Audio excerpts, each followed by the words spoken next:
And two thoughts are flashing through my mind. The first one is that's a tough act to follow.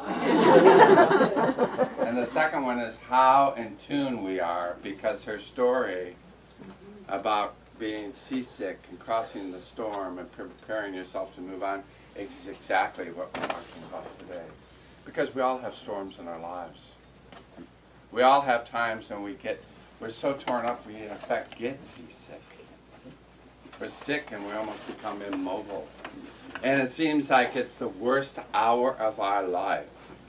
And it seems like there is no hope, and yet there is that distant shore that we are looking to move towards. So it's a wonderful reminder that on the shore we have a chance to change and begin again. And what I heard in your song was about love. And that's what I think that we have to remember, is that there is that divine source that absolutely is in love with us. And when you know that you are absolutely cared for and weathered through any storm. Any storm. Today's talk was inspired by the Joyous Living. Oh, I'm sorry. Brian is here, so we will part. I apologize. We're having our youth. We're just going in the flow. Go with that. Go with that.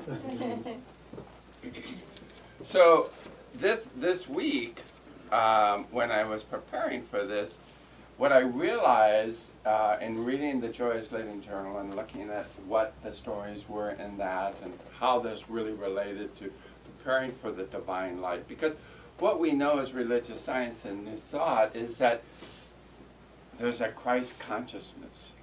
That Christ was not Jesus' last name, but it was a title, it was an awareness, it was an enlightenment. It meant the enlightened one.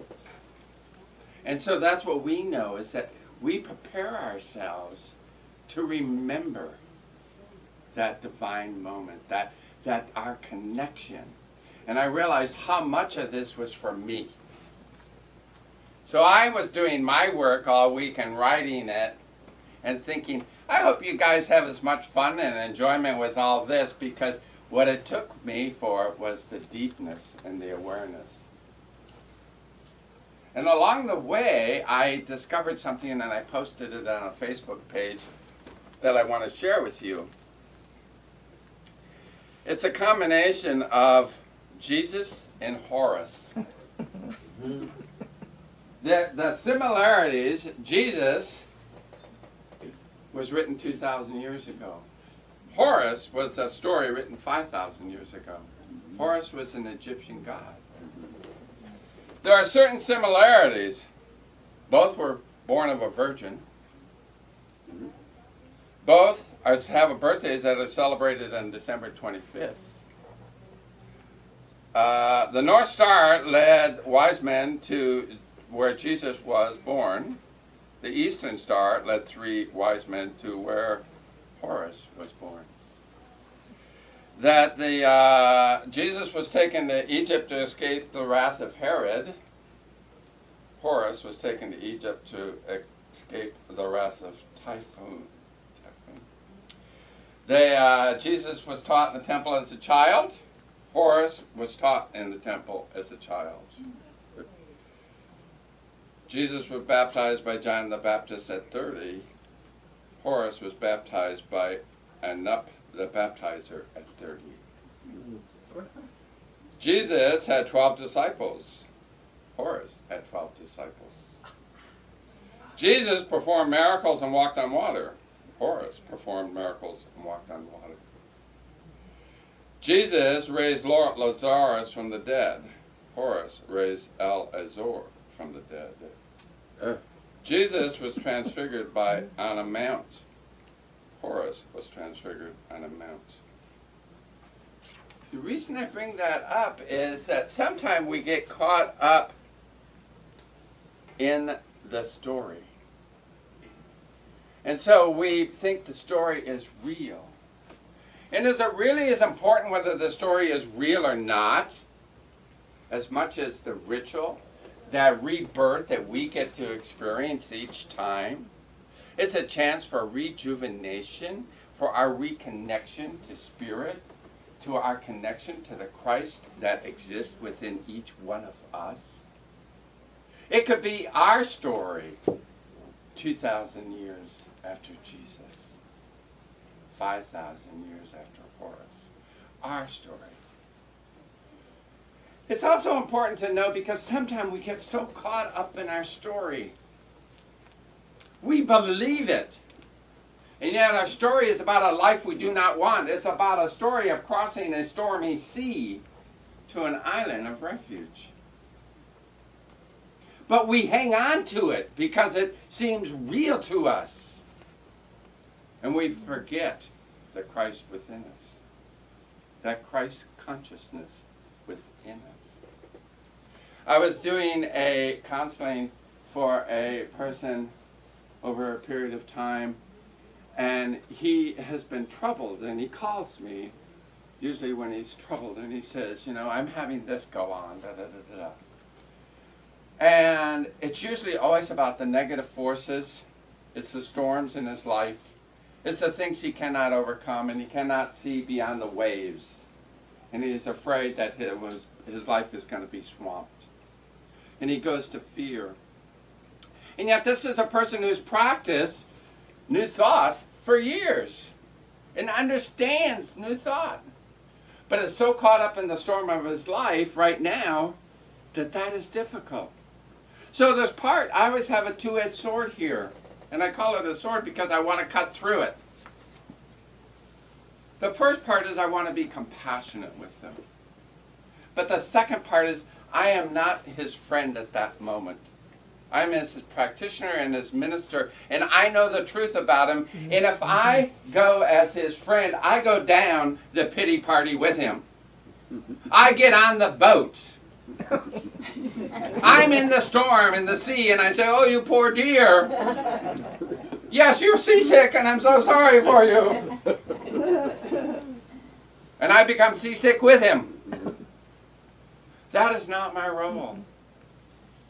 My role is to see the land and to know that we are going to reach it. And so my role is to help point it out, but what happens is sometimes, and I've had this work with a few other clients, but sometimes I wonder about myself, knowing the absolute truth, because I get to the point where they're ready to pray, and they'll say, one more thing. And I'll say, well, okay, and they'll go right back into it. Right back into it. They're so attached. And I'll say, you're back into the fear, and I'm ready to pray, and I can know these truths because I already know this truth for you. And they say, but you don't understand. But I do understand. I understand that you're so attached, you want your story. Even though you're saying you don't want your story, you want it. Because it says something for you. That's where you are. And so what I try to do is say, what is it? And I try to get it as simple as I can, get it down to a quality of God. Because when you get it down to one word as a quality, you get rid of the emotions that are attached to all of it. So that doesn't mean that we're not compassionate, for we are compassionate. But my compassion goes to knowing the truth for you. The knowing the truth that you are the light. You are, like Jen saying, you will reach the shore. Your awareness, it is the light. You will make it through that. Ernest Holmes says, the word gives form to the unformed. The greater the consciousness behind the word, the more power it will have. And this person understands that, because they would say it, and he said, but you don't know how I feel. I have this feeling and I can't do anything with it. And yes, I know the feelings create my environment, but I have this feeling.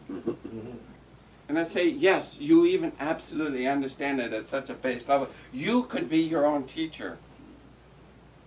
You could be your own teacher because you know that the power of your treatment, the power of your prayer, the power behind your manifestation of what you are seeing is absolutely the feelings you put behind it.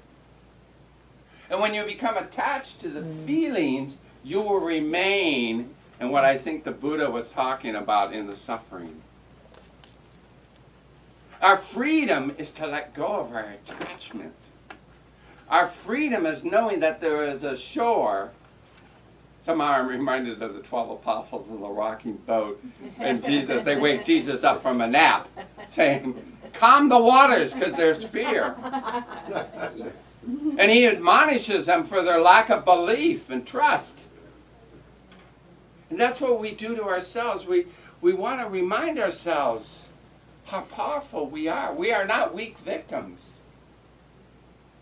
We are powerful to the point where I think sometimes it scares us. And it's those of us who were raised in faith traditions where it was not prudent or wise to believe that we are one with the divine. It's really hard for us to overcome that childhood memory. It's like imprinted on our very inner being, but I know it's not imprinted on our souls. Our souls came here to be free and to have us expand and love and joy. Know that we are a light upon the world. And knowing that that is absolutely the truth, we have to move through that. I was listening to a videotape of Josh Reeves, who is our minister up in Seal Beach, and he graduated with me. He's an outstanding young man. I don't even think he's 30 yet. And it's just like he's been anointed to reach out and touch young people, and he is just awesome. He was speaking in Santa Rosa last Sunday, and he was talking about his spiritual practice, which I love because some of us get all caught up in the trappings. Do you know what I mean by that? All of that stuff we think spiritual practice means, and we think it's all about the form, and we forget the substance, the essence of it. And that's what he was talking. He was talking about his connection, and how he starts off in his spiritual practice in the morning. He says he sits down with two tools: coffee and his book on spiritual reading. And what he does is he sits there and he starts contemplating and appreciating his day. And appreciating his body for being the gift that it is. Then he starts appreciating what the good he has in his life. And he starts appreciating his connection with the divine. And he starts appreciating that with his connection, he knows that all is whole, perfect, and complete, just as it is, regardless of appearances. And there is in that moment of appreciation that he enters into the quietude, and he can go within, and he absolutely has that connection, because he's prepared himself by appreciating all that he has in his life and his connection to the divine. And I was so touched by that, because what happens, and what sometimes I counsel people to do, is when you are in that moment of rough seas of your life, if you can focus on just one thing that you are grateful for, if you can pull that in with all the emotional feelings of why you are grateful for that, and if that's all you can manage that day, that is enough. And then the next day, can you double that? Can you think of 2 things you can appreciate about your life? And the third day, 3 things. What I believe will happen to you is when you do that, is by the time you have moved to the week and you have reached 7 things you appreciate about your life, you will not be in the rough seas anymore. Because the universe will respond to the gratitude and appreciation you are showing in your life.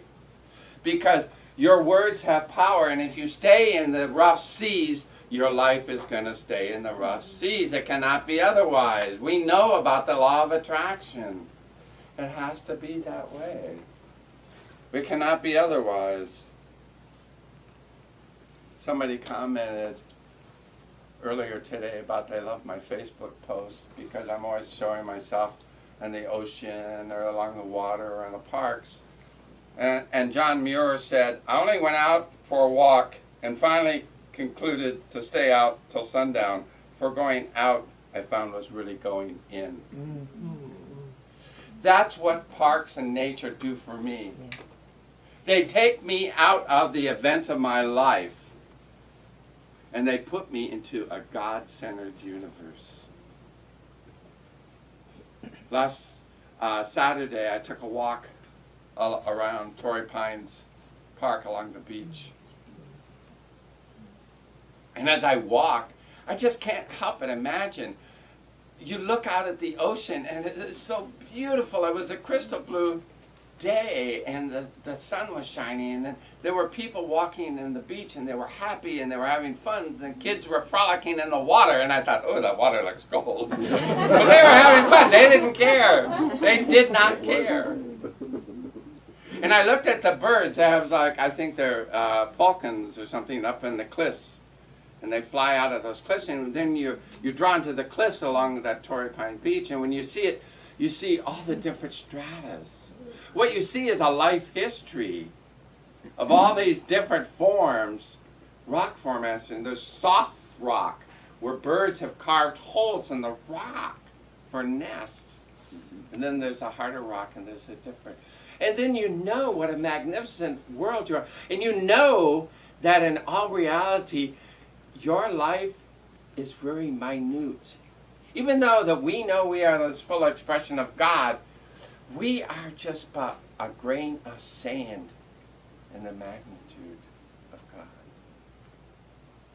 And just as I know that there is a grain of sand on the beach, I know that's how abundance works in our life, because many of us think about abundance. And some of it is an abundance of finances. Wait until January when Christmas bills come due. And some of us think about an abundance of love. We don't feel loved, or we don't feel friendship, or we don't feel connected. But it's all there. It's for us to open up to and awake and appreciate. And we know it's all for us. It's just waiting for us because there is no withholds for us at all. We really need to just surrender our attachment to the suffering that we're going through. Surrender into it. And then we've reached the other side and appreciate the life that we have in the divine, that we are one with this divine spirit. Ernest Holmes also said, incarnated within each one of us is not only a divine spark, not only an incarnation of the living spirit of the cosmos, but a unique presentation of the cosmic whole. We are a unique presentation of the cosmic whole. We are a hologram. A hologram, hologram. We represent that which is the divine spark in others. And we have this unique responsibility, I'm going to call it. You may call it something else. But nobody else can do what you can do. You are this unique expression of God, unique expression of the divine. You bring your talents in a way that nobody else can. You are a critical part of the expression. Your life has value. Your life matters. Your life counts. And you are loved.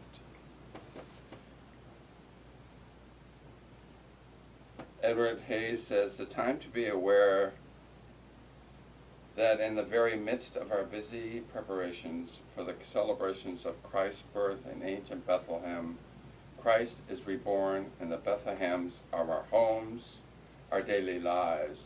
So take time and slow down and appreciate the life that you have in the Christ consciousness. So Advent is a time for preparation. And my friend Rosalind was wearing purple today, and I said, "You are perfect. You are the Advent callers." And of course, that tells you what religion I identify with. But it's true, and for me, purple and lavender also represents the divine spirit. So not only is it the Advent color, but it's a beautiful reminder of who we are. We are the Christ within. So prepare yourself. Thank you.